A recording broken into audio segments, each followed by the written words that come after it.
जय हिंद बच्चों। Valentine day पे आप लोग के लिए एक स्पेशल मैसेज रिकॉर्ड कर रहा हूँ। क्या होता है कि इस पॉइंट से बहुत सारे टीचर्स पेरेंट्स दूरी बनाए रखते हैं, बट हर किसी को पता होता है कि जिस एज में स्टूडेंट को सबसे ज़्यादा पढ़ाई पे फोकस करना होता है उसमें बहुत सारे डिस्ट्रैक्शंस होते हैं। मैंने अब तक अपने लाइफ में 5,000 से ज़्यादा काउंसलिंग किया है। मैं आपको बता रहा हूँ कि 50% ऑफ द केसेस में क्या होता है कि बच्चों को एक फीलिंग होती है कि मुझे किसी को पसंद करना चाहिए या कोई मुझे पसंद नहीं कर रहा है, और उसकी वजह से उनका काफ़ी मूड ऑन ऑफ होते रहता है एंड उनकी पढ़ाई को काफ़ी ज़्यादा अफेक्ट करता है। और ये रेशियो छोटा नहीं है। मैं कोई इसे फिलॉसफी या कोई नया ज्ञान नहीं देना चाहता हूँ। जनरली मैं देखता हूँ बहुत सारे टीचर्स बोलते हैं अपने मम्मी पापा के प्यार से सेटिस्फाइड रहो, ये वो। क्या एक देखिए, लाइफ में प्रैक्टिकल रहना बहुत ज़रूरी है। हम अपने स्टूडेंट लाइफ में थे तो हमने भी उसको किसी तरीके से पढ़ाई पे फोकस करते हुए और अपना रिजल्ट निकाला। तो आप अभी जिस फेज में हैं आपको अच्छे से पढ़ाई करनी है। एक्चुअली क्या होता है कि धीरे धीरे आप रियलाइज़ करेंगे कि आप खुद भी एक बहुत ही इंपॉर्टेंट पर्सन हो। तो मैं एक ही कॉन्सेप्ट सिखाता हूँ बच्चों को कि सबसे ज़्यादा अगर किसी को पसंद होना चाहिए तो आदमी को खुद को करना चाहिए कि हम कैसे अभी हैं, हम और अच्छे कैसे बनेंगे, हम खुद को कितना प्यार करते हैं, हम खुद को क्या गिफ्ट करते हैं, हम खुद को क्या रिवॉर्ड करते हैं। मैंने एक्चुअली एक ही गाना भी लगाता हूँ इंस्टाग्राम पे, तो बहुत सारे बच्चे पूछते हैं कि मैं बोर हो गया हूँ ये गाने से, ये गाना आप क्यों लगाते हैं। तो मैं आज वो बताना चाहता हूँ।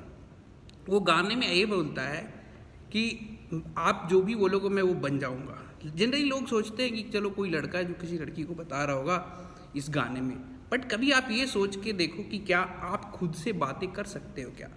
मैं एक साइकोलॉजी का बहुत इंपॉर्टेंट पॉइंट बताना चाहता हूँ कि जो फीमेल्स होती है वो खुद से बातें करती है।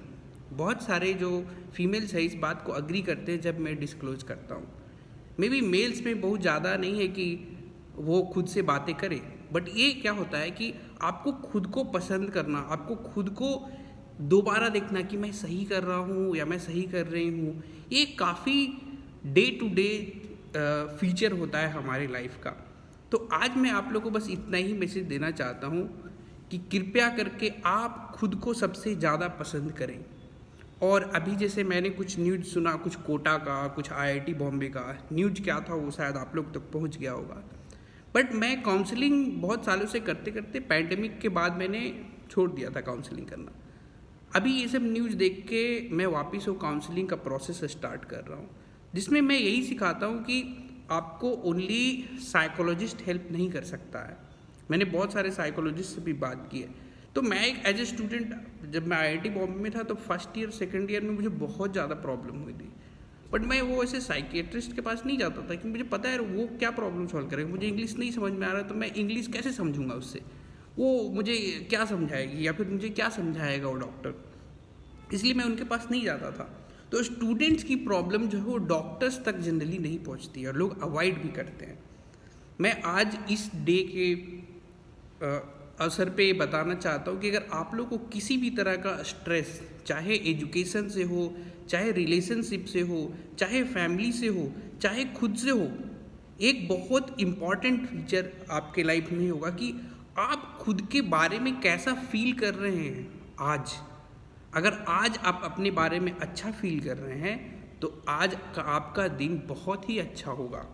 और अगर वो इस तरीके से अरेंज करें आप मॉर्निंग टू इवनिंग, तो आज जो आपकी फीलिंग है वो आपका कल भी डिसाइड कर सकती है। और स्टूडेंट्स जो जिस एज में होते हैं, क्या होता है ना कि जैसे आप अगर एक छोटे बच्चों को देखेंगे तो वो कोई हाइट पे चेयर पे खड़ा है तो उसे कूद जाएगा नहीं, जिसको पता नहीं कि मुझे चोट लगने वाली है। बट जब आप बड़े हो जाते तो आप सोचते हैं इवन एक नेक्स्ट स्टेप लेने से कि मैं कहीं गिर तो ना जाऊँ।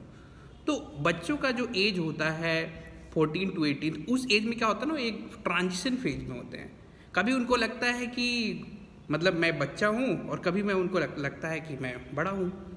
तो इससे क्या होता है कि एक कन्फ्यूजन उनके माइंड में रहता है कि मैं इस चीज़ को अभी करूँ या नहीं करूँ। उनका माइंड थोड़ा फ्लक्चुएट होते रहता है। तो ये आप ध्यान रखें कि इस एज में आपको सबसे ज़्यादा जिस चीज़ की ज़रूरत होती है वो होती है एक सीनियर जिसको आप पसंद करते हैं, जिनको आप फॉलो करते हैं। अभी क्या होता है कि हार्ट ब्रेक्स की बात आज अगर हम करें तो ये heart break only opposite gender से नहीं होता है। कभी कभी होता है कि जो सबसे मेरा ट्रस्टेड फ्रेंड था यार, उसने मुझे ऐसा बोल दिया, मुझे बहुत ज़्यादा बुरा लग गया। किसी टीचर से पढ़ाई करने का बहुत मन था, बट वो टीचर ना अब मुझे एक्सेसिबल नहीं है, वो तो मुझे पढ़ाएगा ही नहीं, अवेलेबल नहीं है, मैं कनेक्ट नहीं हो पा रहा हूँ। मुझे अपने पेरेंट्स से बात करनी थी, पेरेंट्स को मुझे लग रहा था कि पेरेंट्स हमारे साथ ऐसा बिहेव करें, और वो उसके बिल्कुल अपोजिट सोच रहे कि नहीं तुम्हारी तो गलती थी, तुमने ही तो ऐसा नहीं किया। तो ये सब जो चीज़ें होती है कि छोटी जो पॉइंट्स होते हैं प्यार मोहब्बत की बातें, उसके अलावा लाइफ में ये भी होता है कि आप अपने खुद को कितना प्यार दे रहे हो, आप अपने बारे में कितना सोच रहे हो। आपका कोई भी कॉन्वर्सेशन किसी पर्सन से होता है तो वो आपको या तो मोटिवेट करेगा या डिमोटिवेट करेगा। बट क्या होता है कि जब आप किसी फ्रेंड के साथ बातचीत करते हो, काफ़ी कंटिन्यूअस कॉन्वर्सेशन करते हो, तो जनरली आप उससे ये एक्सपेक्ट नहीं करते हो कि तुम मुझे मोटिवेट करो या तुम मुझे डीमोटिवेट करो। तो फ्रेंडली टॉक्स में आपको ये पता चलता है कि यार ये जो बात बोल रहा था वो सही है, मुझे कर लेना चाहिए।